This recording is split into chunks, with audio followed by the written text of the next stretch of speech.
What's up, combat sports fanatics? Thank you so much once again for tuning in this week to Pure Fight Radio. I am Brent Cristelli, once again alongside with my co-host Manny David, hailing from Canada. Go ahead and say what's up to the young folks out there, Manny.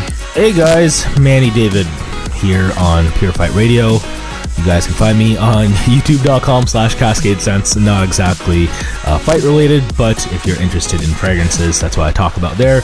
That being said, this is the Pure Fight Radio Revival you are listening to. Back again with my good co-host, Brent Cristelli. Thank you again for introducing me. We got some fun things to talk about as far as this show is concerned for today. Number one, we have some Bellator action taking place in a couple nights. We're talking Bellator 175 Rampage versus King Mo number 2. So we'll see how that works out for either of those guys. This fight is also in heavyweight, so that is kind of intriguing. A couple other intriguing fights on that card as well. But there's not a whole lot to talk about event-wise after that. So we thought it would be cool to discuss our UFC pound for pound rankings, at least the top 5 in our minds, instead of the UFC's top 15, which looks, it ain't shit, let's just say that. So we will get to that in a bit, but Brent, if you can, what is your prediction for the Bellator 175 main event? The 175 main event. So, like you said, it's headlined by Quinton Rampage Jackson taking on Muhammed King Mo Lawal once again. This fight took place, I can't remember what year. I want to say it was 2014, 2015, one of those 2 years. And Quinton Jackson defeated King Mo by unanimous decision, I believe. It was a pretty controversial decision from what I remember. I think I watched the fight one time, and it wasn't the most exciting fight from my memory. It kind of almost reminded me of Rampage Jackson versus Rashad Evans-esque type of fight. And here we are again a few years later, and we have two completely different fighters from a couple years ago. We have Quinton Rampage Jackson, who hasn't fought in quite a little while now. It's been a little less than a year. His last fight was at heavyweight against Satoshi Ishii, and he's going to be fighting once again at heavyweight against King Mo, because King Mo does not care about what weight class he wants to fight at. I think he's fought at 185 before, even jumped up to, of course, he's been to 205 most of his career, and now he's fighting at heavyweight, and he actually fought Mirko Krokop recently at heavyweight. That didn't go very well for him. King Mo hasn't looked too sharp of late, and obviously Rampage Jackson hasn't really been too active over the past few years. Rampage hasn't lost since 2013 in the UFC. So this is going to be an interesting fight. It kind of depends on how the type of shape Rampage Jackson shows up in. I think if Rampage is in shape and training and, actually has a desire to fight, he should beat King Mo. With that being said, I don't really know where Rampage's head is at. He was just on SportsCenter the other day talking about he regrets even doing mixed martial arts. So I'm not sure if he wants to really fight right now, if he's just kind of doing it for the money, what it is. But it all depends. And I'm not sure how out of shape Rampage is going to be, because this fight's obviously at heavyweight. He's not even going to attempt to cut weight. So it entirely depends, in my opinion, on how Quinton Rampage Jackson shows up to this fight. If he shows up bloated, overweight, out of shape, chances are King Mo's probably going to wrestle him all day long and likely win a decision. I don't see King Mo finishing Rampage Jackson. With that being said, Rampage is going to be very dangerous in the early rounds, especially rounds 1 and 2. And we all know Rampage has incredible knockout power. We all know King Mo doesn't have. Yeah, he has been, tested in the past with his chin. He has definitely been knocked out in the past on quite a few occasions. So Rampage definitely has the advantage there. And part of me wants to say King Mo by decision. My heart wants to say Rampage by knockout. And I think I might actually just go ahead and just go for it. I'm going to go with Rampage Jackson with a first round knockout. I think it might happen. I hope it does happen. So I think that's Rampage's best chance of winning is early on in this fight. And I'm going to go with Rampage by a first round TKO over King Mo. All right. Well, ain't that something? Okay. Obviously anything can happen when you're fighting at heavyweight, especially if you're Rampage Jackson. Still decent power in both of those hooks. That being said, King Mo hasn't been stopped by something that devastating. I mean, punch-wise, of course, Miracle Filipovic kind of just went to work on him. Maybe he's kind of chinny. That being said, like, the wrestler-boxer type really hasn't troubled him too much in the past, I want to say. Especially someone like Rampage, who I don't think King Mo respects striking-wise anymore.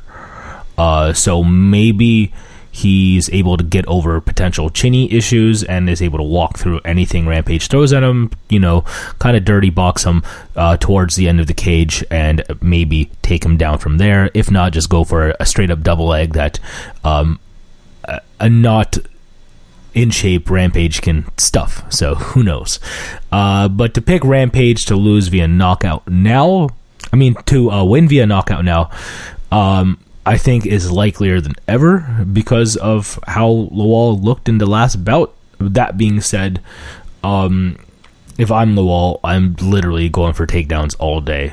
I can't see a Rampage who isn't properly, who I wouldn't imagine his heart is as invested into MMA to be able to stuff as many takedowns in 2017. So I'm going to pick Lawal to win an ugly, maybe like 3 rounds to 2 rounds decision, something like that. Is this 5 rounds or 2? 3 rounds. I believe, if it is 5, like, I'm picking... Oh, if it is 5, I'm picking Mo all day. But if it's 3, I'm going to assume that Mo is going to basically set the pace early anyway, I guess I'm picking King Mo, at least 29-28, if that's the case. Mm-hmm. Just because the round that Rampage actually stuffs a takedown here and there is the one he'd win, but I can't see him doing that for at least 2 rounds for whatever reason. King Mo's pedigree to me is still way too good. And I think that Rampage's boxing isn't as fearsome as it once was. But if it is, it's not a bad idea to pick him via knockout like you did. But I think King Mo is going to go in there and give him that OSU D1 wrestling. And I don't think we're going to see much of a whizzer from Quinton. And that's going to suck because it's not like King Mo has an exciting fighting style. It's kind of like he's just trying to hold you down, not really pass guard or anything when he's on top of you. It's so standard, and it's the kind of D1 wrestler that no one wants to really see in main events. He's lucky, or he's not lucky. It's cool that he has a little bit of a character outside of his fighting style. But I can't even blame him for his fighting style. I have to blame the opponents for not being able to do anything versus someone who's not trying to pass guard, So I really don't hate King Mo too much for his fighting style. It's more so I just don't want to see it, if that makes any sense, right? Oh, absolutely. I think King Mo's fighting style, I think this fight's could be boring no matter what, especially if it reaches a decision. I don't see this fight being exciting unless it's really a first round KO for Rampage. I don't really see Mo having a chance of stopping Rampage unless Rampage is just dead tired after 3 rounds and he's able to TKO him, kind of stop him on the ground. Exhaustion. Basically, like the Kimbo Slice Dada 5000 fight. No, please no. That was the best fight ever. Oh man. Pound for pound that fight greatest. Was so funny. I can't even believe that fight happened. They were both exhausted after the first takedown Kimbo Slice landed. R.I.P. Kimbo Slice. Mm-hmm. You know what? You know what's sad is, when it came to that fight, why does a part of me feel like they wouldn't get tired on the streets? Probably not. Yeah, the kind of adrenaline the streets gives you as far as realistically, that street fight doesn't last more than 3 minutes, though. I get that. Because there's no gloves on, and someone's gonna get knocked down. It's just I can't believe nothing too clean happened before, nothing too clean hit, until they both got exhausted, right? Yeah, I was hoping it would be like 2 minutes or less. Yeah, I was kind of hoping for like a double knockout or something like that. But Kimbo dropped down for that takedown kind of right away. And yeah, when they got stood up, that was pretty much it. The rest of the fight was amazing. It was amazing. That was so funny. I can't get over that fight. Brutal. Yeah, so we're going the opposite ways here for the main event. I don't disagree with you though. Like if King Mo wins this fight by decision, I won't be surprised at all. Of course not. But with that being said, I'm going to go out on a limb and pick my man Rampage because I don't know how many more fights he has left in him, and I'm going to go with the fan and myself and just go ahead and pick him by knockout in the first round. But this is just one of those fights where it's like I don't have confidence really in picking either guy because I think the fight could swing either way. So I'm going to go out on a lim and give my man Rampage a chance. First round KO. Okay, no, fair play. All right, next fight, we got Chase Gormley versus Sergey Kharitonov in heavyweight as well. Oh my gosh, this is actually happening. God. I'm not going to front. I'm slightly interested in this just because, with these guys, especially, anything can happen. I think that someone like Kharitonov obviously packs a hell of a lot of power in each hand. Decent knees, just a standard Golden Glory style kickboxer. I'm not sure who he's training out of right now. Yes, it is Golden Glory. At any point, the fight can end with Kharitonov putting at least one hand on you. That being said, he did get knocked out versus Javi Ayala in his last bout, which was slightly surprising to me considering that guy was getting finished a lot. So 16 seconds. Yeah, exactly. Yeah, bad. That was ugly. That was nasty. If anyone has seen that, it was just like, really, that happened. And Chase Gormley, he's kind of like the definition of one of those heavyweight local ringers, within everywhere of North American mixed martial arts. So he's fought everywhere around here. He did beat Joey Beltran and Bobby Brents recently in 2016. So, I would imagine Chase Gormley feels kind of hot, but I don't think he's going to have too much success as far as taking Kharitonov down. I think Kharitonov is a decent enough sprawl and brawler that he'll eventually connect. And I got him winning via knockout in the first round. Yeah, I could probably just say the same exact thing as you. Kharitonov first round. I don't really see this fight going any other way. But, judging from the last fight, Kharitonov got knocked out in 16 seconds, so definitely anything can happen. With that being said, this is Chase Gormley, and like you said, he's kind of just, I think he had maybe 1-2 fights in the UFC. I know he lost 2 fights in the UFC. Struve and Schaub. Yeah. So they just kind of threw him in there against, guys they were trying to build a name on. And, of course, he lost both times by finish, and he's really just kind of he fights here and there. He's fought at Titan Fighting Championships. He's got 3 fights now with Bellator. Lost his first fight by KO in the second round and won 2 split decisions. So nothing too impressive, nothing to kind of wow me off my feet, and nothing to convince me that he's going to beat Kharitonov, even though Kharitonov got destroyed in 16 seconds in his last fight.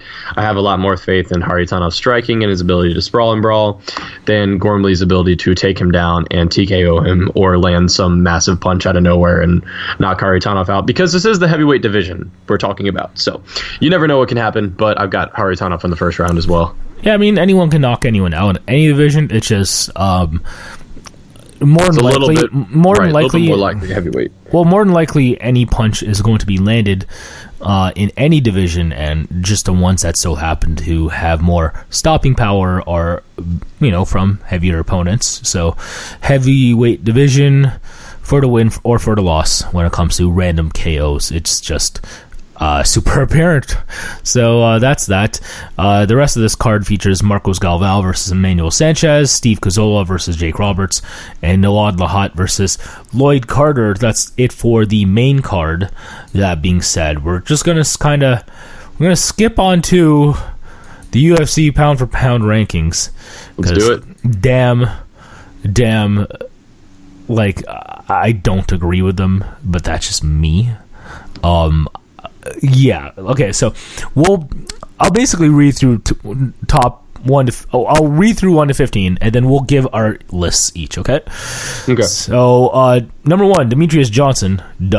Conor McGregor, Daniel Cormier, Jose Aldo. 5, Cody Garbrandt. 6, Stipe Miocic. 7, Joanna Jędrzejczyk. 8, Tyron Woodley. 9, Dominic Cruz. 10, Mike Bisping. 11, Amanda Nunes. 12, Max Holloway. 13, TJ Dillashaw. 14, Habib Nurmagomedov. And 15, Yoel Romero. So we can talk about that list, but I think it'd be more compelling to give us, enlighten us with your list, Brent. Who do you have from numbers 1 to 5? Just hang on 1 second. 1 second.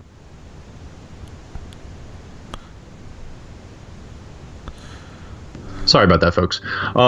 Yeah, so this is kind of tough for me to do off the top of my head. I'm gonna just go ahead and see what I can put together with this list that I've got here. Obviously, I don't agree with the list as well. I personally think they should separate the women from the men, just because it's just. I mean, here's why I'm okay with it, though. Go ahead. Because Joanna Jędrzejczyk and Amanda Nunes are kicking so much ass lately that, like, pound for pound, gender for gender, it feels like they're up there. We're talking about how dominant they are in regards to, who they face or who they have potential to face. It's like they have as much potential to face Demetrius Johnson as Demetrius Johnson has potential to fight Yoel Romero. It's just not going to happen.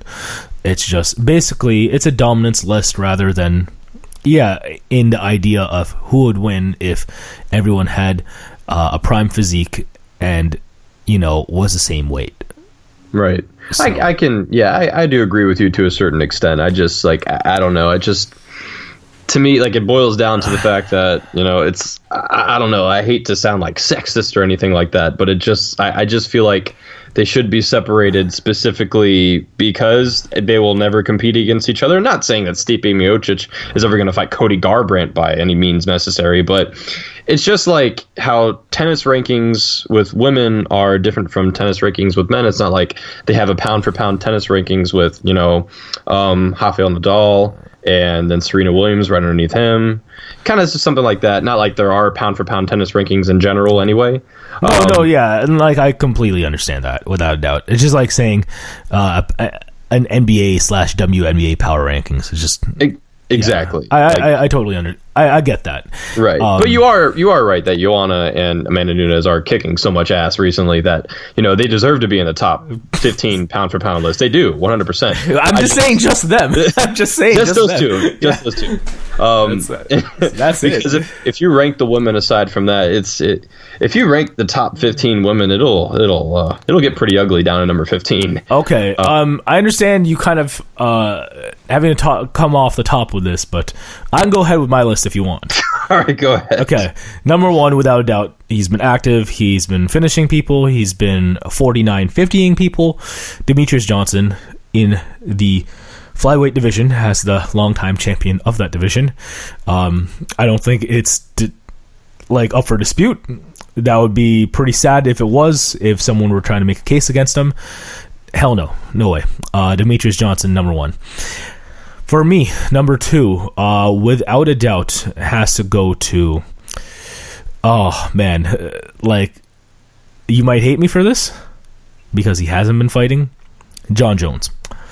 I know he's been inactive, but you're telling. But the fact is that Jon Jones remains a favorite versus every light heavyweight in the world, and possibly most heavyweights if he were part of the active roster right now. Yeah, I didn't know if you were going to include Jon Jones or not in these rankings, so now that kind of changes my top 5 entirely. But yeah, I mean, I can't disagree with you. The fact that he's not on these rankings is insane. Well, they just eliminate anyone from the rankings who's been inactive for a certain period of time, or they decide that they're inactive or shouldn't be included in the rankings. For one, I think the UFC rankings are pretty bogus in the first place. That's why we're doing this. Exactly. So. But I think obviously we should just rate fighters who have been fighting recently. I mean, whether or not he's active or not, he's still, in my opinion, a top 5 pound for pound could arguably be number 1 still. Yeah, even though hasn't been active. But yeah, I don't, I'm not like, oh my God, what kind of pick was that, Manny? No. Yeah, no, I know he's on your list, so it's cool. But 100%. Yeah, but he could be number 1. Yes, the reason he isn't is that Mighty Mouse looks more impressive in flyweight recently. It's to the point where he's recycling opponents, and it's hilarious. So Demetrius 1, John Jones number 2. Number 3, that has to go with, this is where it gets kind of sketchy because everyone else is like, kind of trading spots, in my personal opinion, right? Mm-hmm. That being said, it's hard for me to put Cormier up there just because I know how badly he loses to Jones. Like, he lost to a coked up Jones rather easily, So right. I'm not one to put him up there. That being said, I have to put Cody Garbrandt up at number 3. Wow, okay. Yeah, the reason being is that Stunned on Cruz, man. Yeah, he stunned on Cruz. Like, we've never seen Cruz lose a decision. Mm-hmm. Until now. And nothing about a rematch says that Cruz can win that fight again. If that were to happen again. Like, Cruz went in there doing Dominic Cruz style. We're talking, the striking and biking and lots of weird head movement as far as more like torso movement at the same time. Cody Garbrandt coming in there with actual head movement. Basically, anytime Cruz was trying to throw those feints, punished him for it every time somehow, which no one else has done. And I think that's brilliant. He looked awesome against Thomas Almeida, who I was convinced was the future of that division. Mizugaki he beat rather easily as well. Cody Garbrandt's another fighter who is a favorite versus everyone else in the division. And since I can't see him losing that many rounds versus many people in that division, he's my number 3 because I feel like he is the third most dominant in the UFC. Since UFC is including women on this list as well, Joanna Jędrzejczyk's my number 4. Okay. Joanna still has close rounds here and there. That being said, it's hard to see her get finished, knocked out, lose a 10-8 round, that kind of thing. She outstrikes everyone in strawweight, which is scary. And strawweight's not like it's not strawweight's not like the bantamweight division was, where Rousey was just kind of doing what she wanted with girls who were kind of average at everything. Like, I mean, the strawweight division's no joke. Like, there are some talented girls in there, and Joanna is separating herself from everybody. Yep, without a doubt. And if you take a look at this is a hilarious stat. Takedown attempts on Joanna Jędrzejczyk, 6%. Successful. Oh, God damn.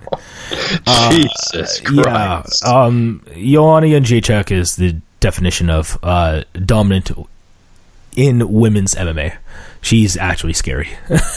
So, without a doubt, she has to be on this list.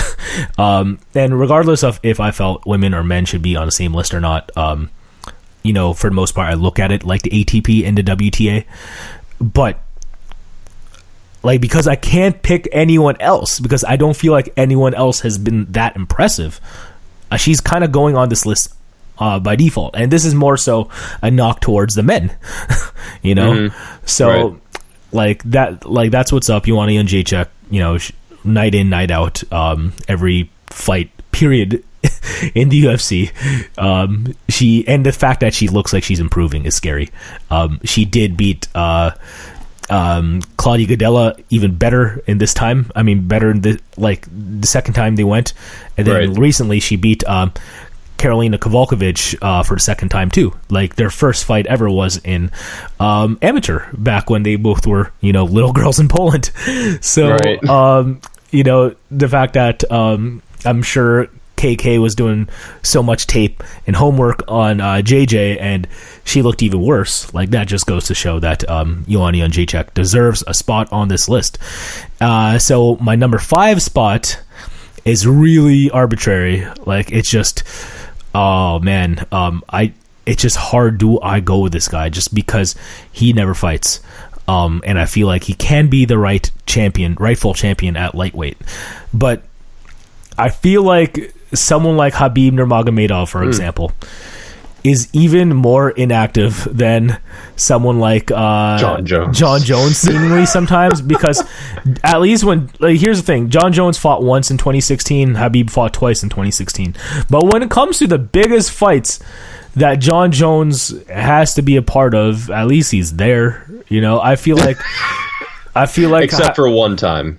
Yeah, I feel like Khabib, like, it's not like he's dodging, like, things happen. It's more like, for whatever reason, like any sort of steam that he has is stymied by the idea of him, either not making weight or he got sick or something like that. Something always goes wrong.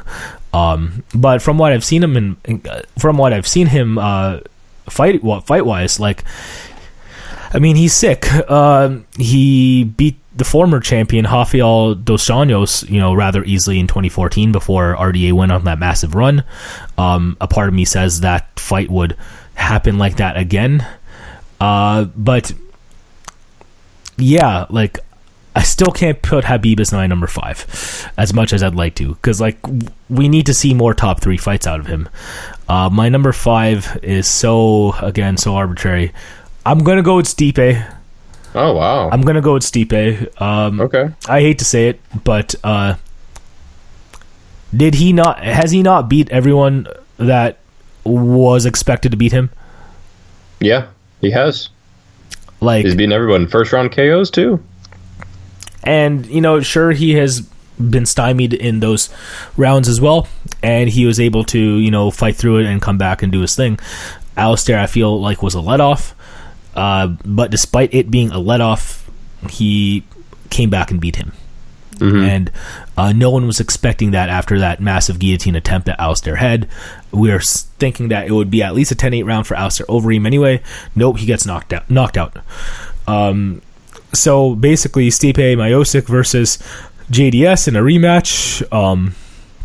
It's hard for me to imagine JDS looking as sharp now, since, like, he kind of since he lost pretty badly versus Alistair Overeem. Getting the Ben Rothwell win didn't look so good. So I'm glad, since I still think that Stipe Miocic is a favorite versus someone he lost to in Junior Dos Santos, I'm going to say that he wins that fight and he's worthy of my number 5 spot here. And there's a massive omission within all of this talk. That's Conor McGregor. Yep. I just don't think a fighter who recently lost to Nate Diaz should be in the pound for pound list. Period. Like, I understand, like, the idea of moving up and down weight classes is what pound for pound is to a certain extent. That being said, like, there's certain archetype of fighters that are available in the weight classes that he is prominent in that I think trouble him, that he has dodged for one reason or another. I feel like Frankie Edgar would have given him a run at featherweight, without a doubt. I think Khabib Nurmagomedov, to why that fight hasn't happened, is sad to me, because that's another stylistic matchup that would present trouble for Conor McGregor if he can't put hands on him.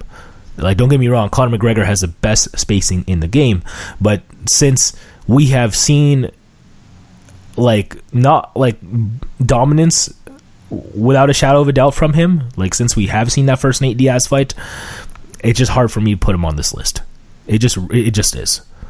And fair enough. And it's not like he's been fighting people who are worthy of opponents that should elevate someone to pound for pound status. Like, Eddie Alvarez is nice, don't get me wrong, but, like, Nate Diaz and Eddie Alvarez make you the top, like, the second pound for pound fighter. I don't feel that way. I don't know about you. I would say the only fighter he's fought and beat that could elevate him to pound for pound status is Jose Aldo. I mean, yeah, because the lightweight title was kind of like hot potatoed for a bit. Jose Aldo obviously is like a huge win. Don't get me wrong. like a part of me feels like Jose Aldo is such a shell of himself that he can't be as dominant as the top 5 guys I mentioned. But yeah, like that's another thing. Like if anyone feels like Jose Aldo is on this list, you have to put McGregor on this list too. And that's why I can't put Aldo on this list. Right. So as a result, you know what my list is. Demetrius Johnson at 1. Number 2, you have John Jones. Number 3, you have Cody Garbrandt. Number 4, you have Joanna Jędrzejczyk. And number 5, you have Stipe Miocic. What is your top 5 list, sir? Okay. Since we're going to go ahead and list basically anyone who's even considering who the UFC considers to be inactive, number 1, I've got to go with John Jones.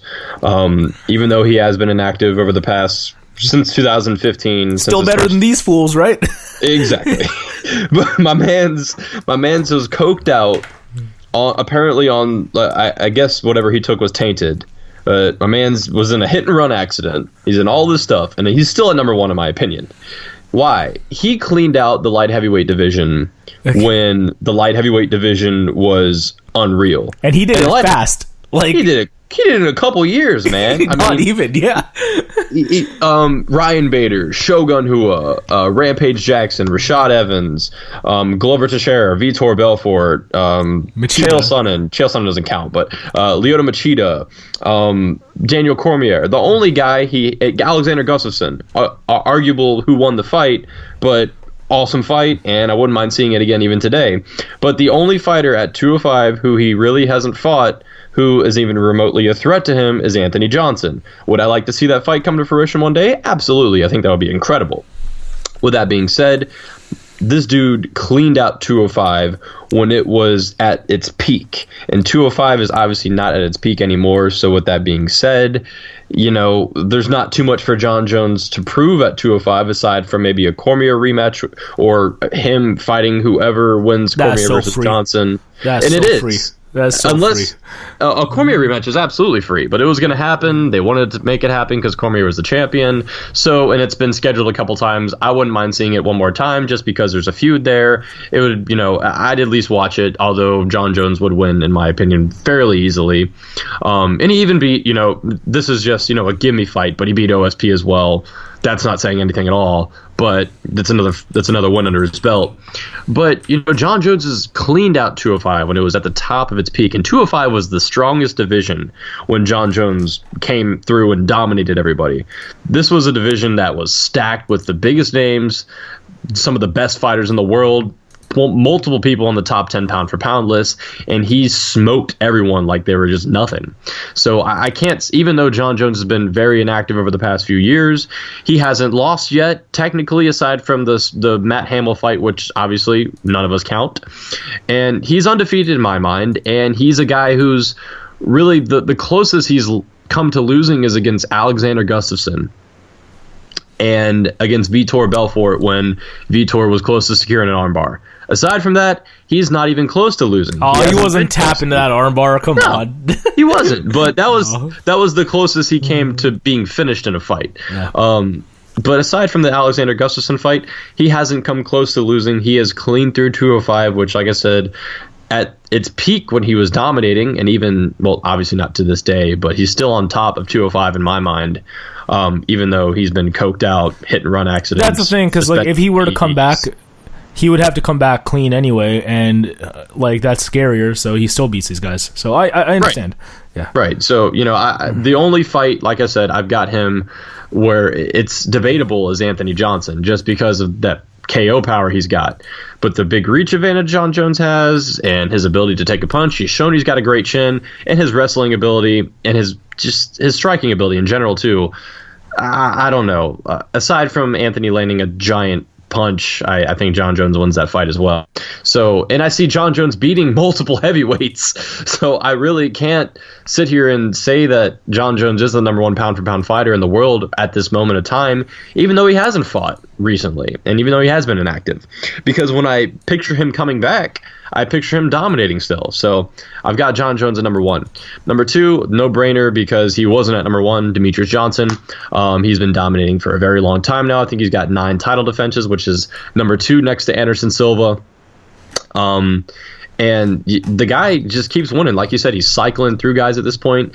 Every 125 pounder that they throw in there against him, he's basically mincemeat against Demetrious Johnson.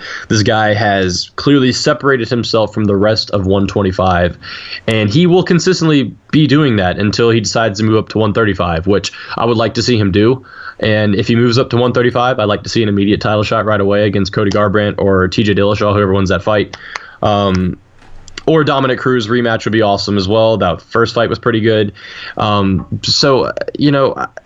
Johnson dominated 125, and the argument you can make for him is because, there's not as much talent at 125. In my opinion, it doesn't really matter. The guy's been on top for so long. The guy's completely dominated every opponent. He has a title reign that's comparable to Anderson Silva's, who is the greatest fighter of all time. So you got to throw Demetrious Johnson at number 2, if not number 1. So I've got Demetrious Johnson at number 2.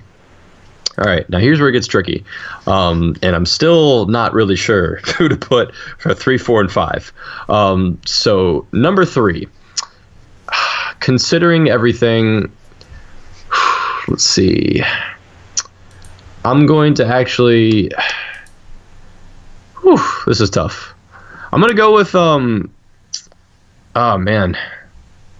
Let's do it. I'm gonna go with Joanna Jędrzejczyk. At number 3, she's blazing through girls right now, and it's, the 115-pound women's division is not, slacking by any means necessary. She's beating legitimate girls. She's beating them very badly. She's dominating these girls, and she's separating herself from the rest. And just watching her strike, it's unbelievable.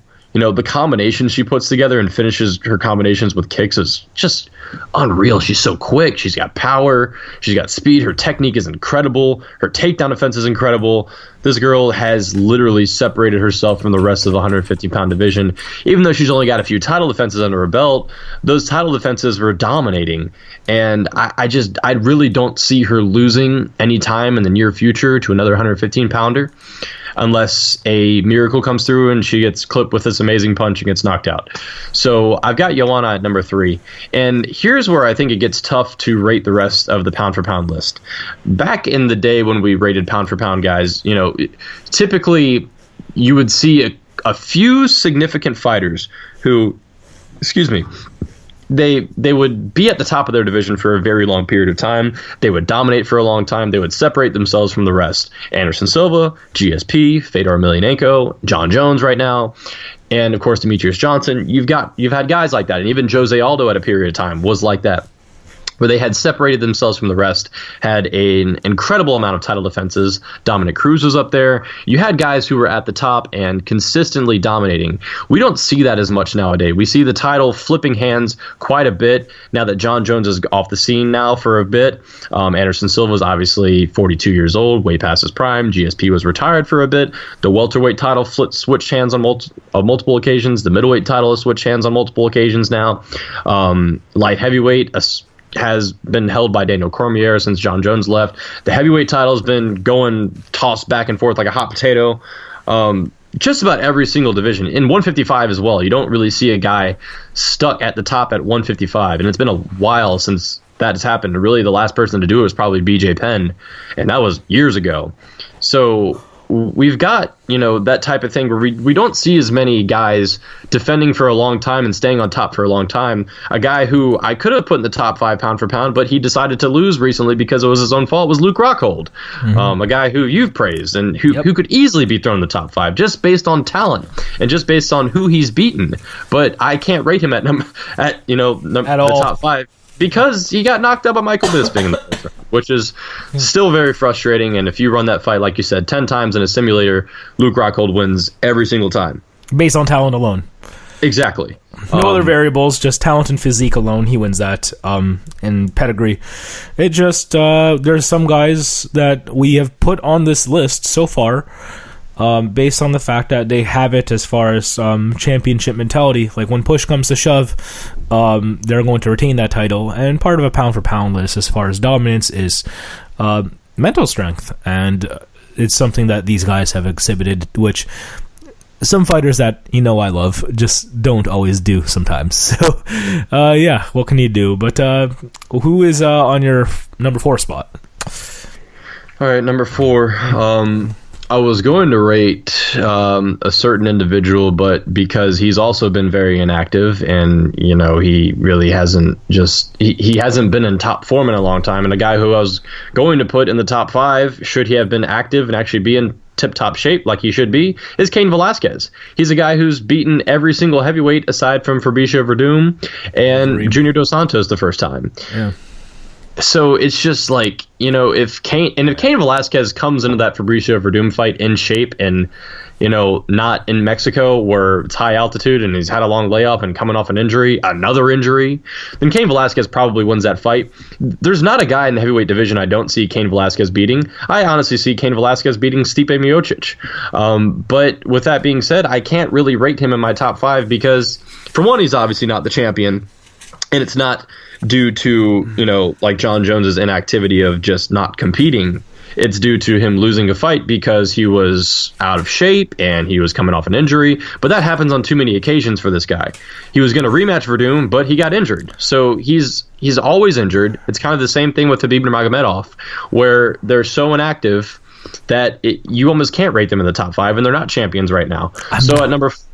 Yeah, I'm not going to front though. Sorry. Like, as much as I like Velasquez, I was always never a proponent of him being as good at heavyweight as he was. For me personally, just because I always thought the cardio argument that he has apparently exhibited was BS.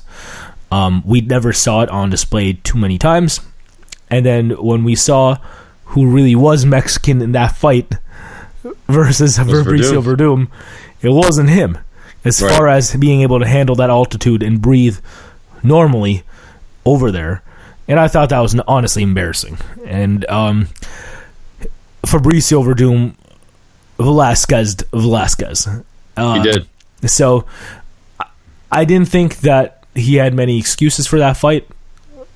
Like, for God's sake, like, that is essentially your second homeland. And you had, it's not like you had many excuses going into that one, in my personal opinion, because Verdum could have said that he had a bunch of excuses going into that fight, but he was training in Mexico for a month and a half within the weight cut, just there, getting used to that. Velasquez could have done the same thing, and so like that was a major piss off for me, and that was like the final nail in the coffin for how I felt about Cain Velasquez. But yeah, on talent alone, in speed, obviously that's where he thrives against his bigger, clunkier heavyweight opponents. But a part of me also still feels like he's way undersized for that division. I feel like he should be in light heavyweight. Like, who's to say that he can't cut the weight? I felt like Cormier was like a fatter dude, and he was able to. But the only reason that he's not in that division is because of Cormier, I feel. And I really do feel like he could benefit from a 215 weight division, like a cruiserweight or something like that. And since that doesn't exist, I actually don't think that, despite him being in tip-top shape in 2017, can beat some of these guys in 2017 now, guys who are clearly improving their game, just because I feel like I don't think Velasquez has regressed. I just think people know how to fight with their physiques now. Like, minus the mishap with Miocic, I feel like Overeem's better now. I feel like Verdum's definitely better now. I feel like JDS may be better now, and we'll Miocic, of course. So who knows, right? But yeah.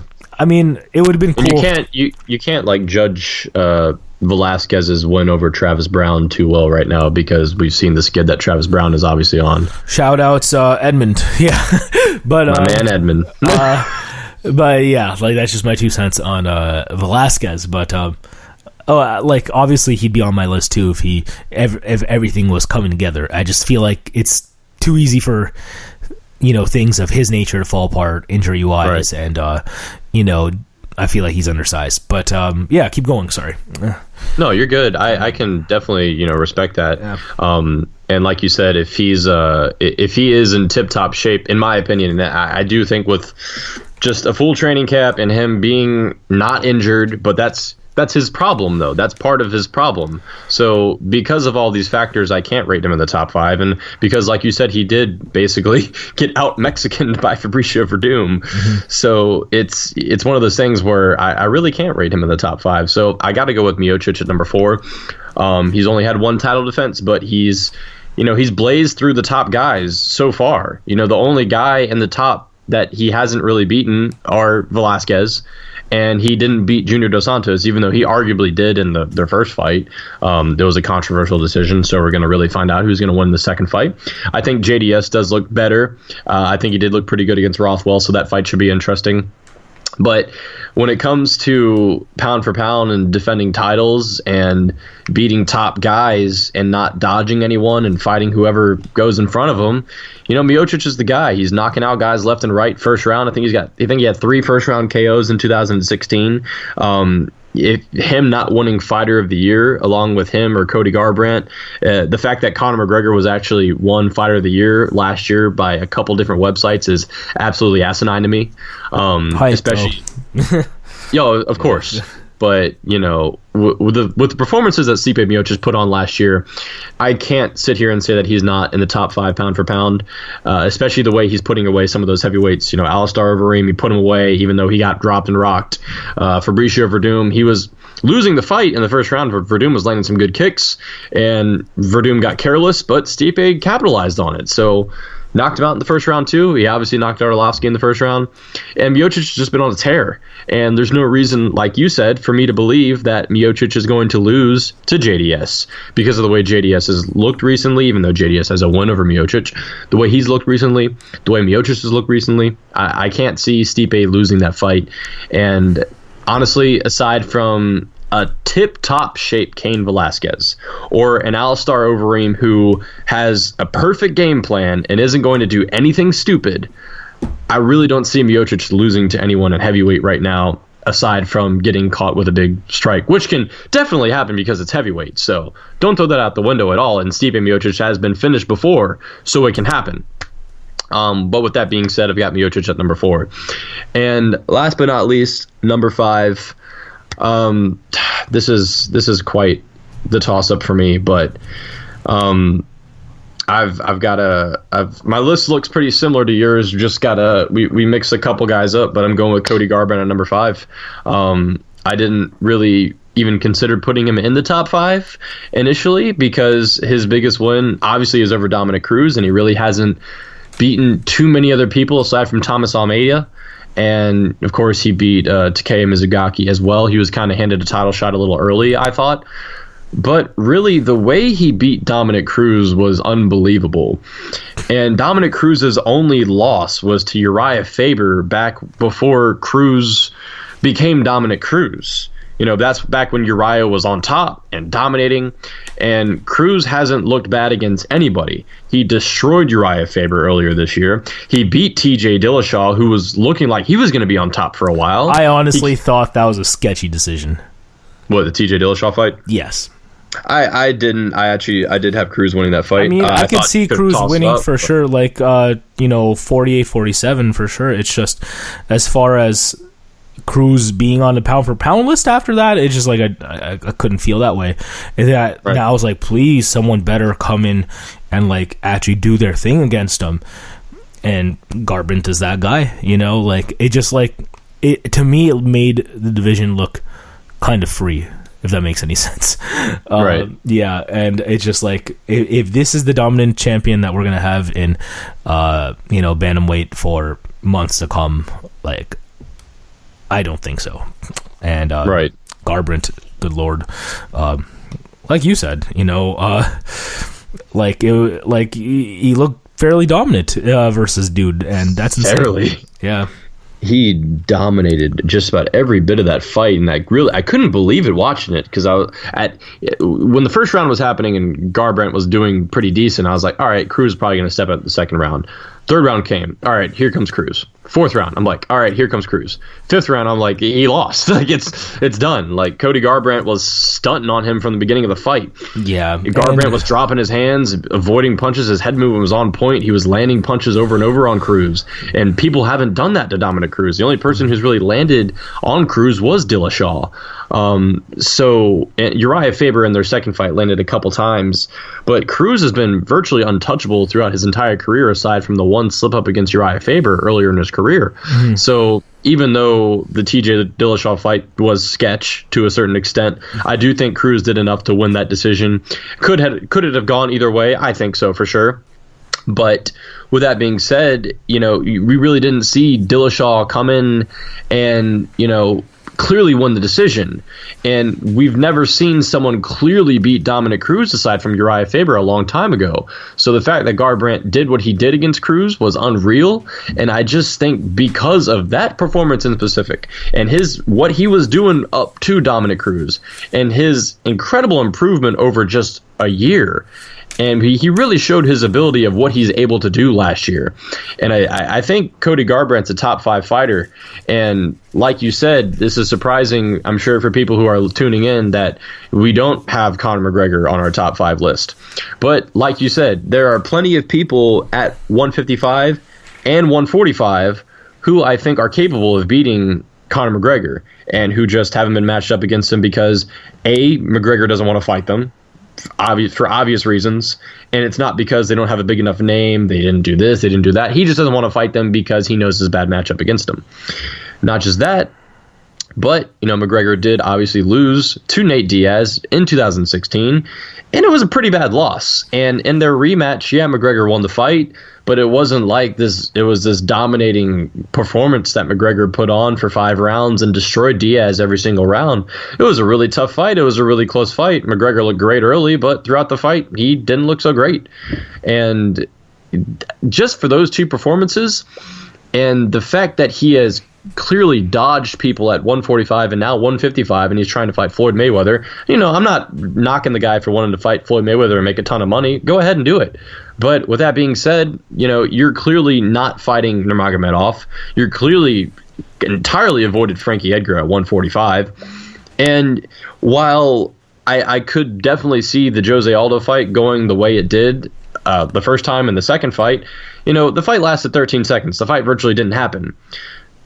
So, with that being said, in his fight against Chad Mendes, Chad Mendes took the fight on, I think, on 10 days notice, and he had no cardio for the fight. So the second round, he gasses, and the fight's virtually over. And if that fight happens with a full training camp for Chad Mendes, I think it's an entirely different fight. And while, like you said, McGregor has incredible spacing, he's won 2 titles now. He beat Eddie Alvarez. I love Eddie Alvarez. He's a great fighter. With that being said, worst matchup possible against McGregor. Mm-hmm. Worst matchup possible. He has no reach. No hand speed. He has decent technique, but no speed. He doesn't no head mix movement, up. No striking not defense. At all. Nothing. Not at all. Yeah. And he's been very hittable over his career. He's taken shots throughout his career. So it was a sit and duck target for McGregor to just tee off on him. And Eddie did a terrible job of even trying to implement his wrestling. So it wasn't like it was this, oh my God, he beat the 155-pound reigning champion who's been there for a long time. That's what he did to Aldo, and he did it in 13 seconds. Impressive, but 13 seconds long, got caught with the punch coming in. The fight didn't really take place. So I would still, while I could definitely see McGregor beating Aldo. You have to give him that. I give him that. I would say that beating Aldo in 13 seconds was like, if you run a sim for X amount of rounds or fights, I'd say that McGregor beats Aldo at least 9-1. And the reason is because Jose Aldo's hands are even worse than Eddie Alvarez's. So, it's just hard to believe that someone like Aldo would come in there, throw leg kicks versus someone who's going to pop him in the face with a jab. No, I can agree with that. And like I said, if the fight happened again, I would pick McGregor to win, and I would probably pick him by TKO as well. Yeah. But I just, I wanted to actually see the fight happen, and for me to, it's not that like I don't think it was a fluke by any means. I really don't. No, I know you don't. But check this out. I just wanted to see the fight happen. When you see Aldo reclaim his featherweight title, was there anything within that fight that said that he could beat McGregor after? Probably not. No, and that's why I don't think it's a fluke. So no, I agree with you. I do think McGregor would win a rematch, but I would like to see the fight happen. You know what I mean? No, I understand. So it's just that's the case with McGregor. He won the 145-pound title against a guy who reigned a very long time. But once again, it's one of those things where it's a good matchup for him. These guys matched up well against McGregor. Like these are good matchups. Yeah, for he's him. The new popular fighter, but he has way more evident weaknesses this time around, and they haven't been really exploited by some of these people that he has come to fight. It's way easier to space against someone who's that much smaller than you, despite having the stylistic advantage, arguably, like versus Chad Mendes. But honestly, like there's a lot more swifter wrestlers who have a better, double leg, like shotgun takedown. I feel like he could have fought, if not guys who can close the distance, dirty box him in the cage. Frankie Edgar. And potentially beat him. Like Frankie Edgar with the takedowns, and then Habib Nurmagomedov with, basically these various trips that he'd learned Sambo and Judo-wise. So the fact that these fights haven't transpired at 145 or 155, the divisions I thought he'd be primarily fighting in, that sucks. What can you do? Yeah, who knows? Like, these so-called big money fights versus more marketable guys aren't always the better guys, and that's why I don't feel like he's a pound-for-pound fighter right now, and I feel like that's why you feel the same way. That being said, can you run down your list 1 to 5 again? List off the names. Yep. So, number 1, I've got Johnny Bones Jones. Number 2, I've got Demetrius Johnson. Number 3, I got Ioana Jacek. Number 4, I got Stipe Miocic. And number 5, Cody Garbrandt. All right, so not too much different from my list. And I guess that about does it, guys. The pound-for-pound top 5 in the UFC from us. Also, just thinking about it yourself, quick question. Is there anyone else that you could splash onto the list at a number 6 spot, or potentially knock someone down to number 6 from outside of the UFC? Can you think of anyone? Because I can't. The only person is probably McGregor. Outside of the UFC. Outside of the UFC,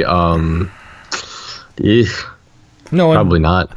That just goes to show how much of a stranglehold these guys have on talent, which has its advantages and disadvantages. But it's cool to see other shows at least be able to feel their own talent now, because I feel like it's getting harder for the UFC to get a hold of, or to keep everyone now, because look at Bellator, right? Yeah, so who knows? A guy I would like to see compete in the UFC is Michael Chandler. Yeah, I just think he's way too hittable too. That's my only gripe with Michael Chandler. I feel like Michael Chandler is a more wrestler-based version of Eddie Alvarez. And we've seen them fight for how many rounds on end. So I love those two as far as when they fight. It's really cool. But I thought about it when I picked McGregor to destroy Eddie Alvarez. If Michael Chandler can put hands on you, why would McGregor not be able to? So, exactly. That's why that was so free. But it is what it is. Anyway, guys, there's a lot of MMA to talk about next week. Sorry for a couple of barren shows. We have UFC 210 next week, which is obviously going to be fire. We're going to review Bellator 175, and we also have another Bellator card to look at as well. And I'm sure there'll be more news, right?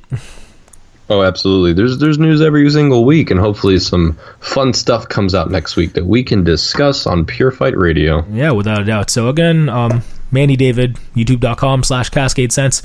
Find us on Pure Fight Radio on YouTube. Links are in the description. And Brent, you want to close this out? Where can we find you?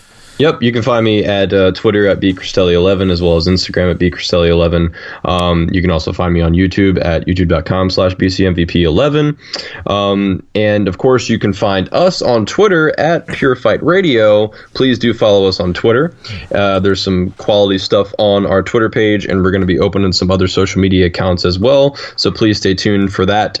And please go ahead and give us a follow. Please give us a subscription. Please go ahead and like our video. We would greatly appreciate it if you could. And thank you so much once again, guys, for tuning in this week. People who are avid listeners to our podcast, we really do appreciate it. This is episode 7 now, and there's only going to be more to come. So thank you guys so much. Once again, I am Brent Cristelli, and I got my co-host Manny David alongside me, and we're going to go ahead and roll out, and we'll see you next week. Alrighty, thanks again, guys. Take care. Peace out.